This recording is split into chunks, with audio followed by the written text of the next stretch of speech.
നമസ്കാരം സുഹൃത്തുക്കളെ, എല്ലാവർക്കും സുഖമാണെന്ന് വിശ്വസിക്കുന്നു. കുറച്ച് കാലങ്ങളായി നമ്മൾ വീഡിയോ ചെയ്തിട്ട് എപ്പോഴും പറയുന്നതാണ്, തിരക്കുകളാണ്. അപ്പോൾ ഇന്ന് ഞാനിവിടെ വന്നിരിക്കുന്നത് 2 DVD അപ്ഡേറ്റുകൾ പരിചയപ്പെടുത്താനാണ്.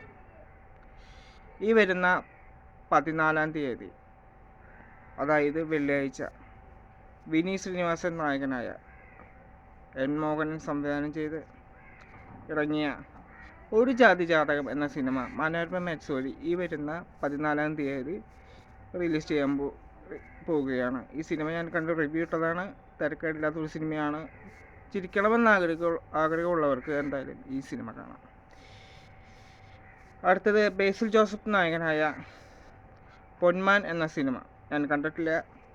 ഈ വരുന്ന 14-ാം തീയതി ഹോട്ട്സ്റ്റാർ വഴി റിലീസ് ചെയ്യുകയാണ്. അപ്പോൾ 2 സിനിമകളും കാത്തിരിക്കുന്നവർ എത്ര പേരുണ്ടെന്ന് താഴെ കമൻറ്റ് ചെയ്യുക. അപ്പോൾ മറ്റൊരു വീഡിയോയുമായി നമുക്ക് വീണ്ടും കാണാം. അതുവരേക്കും ബൈ.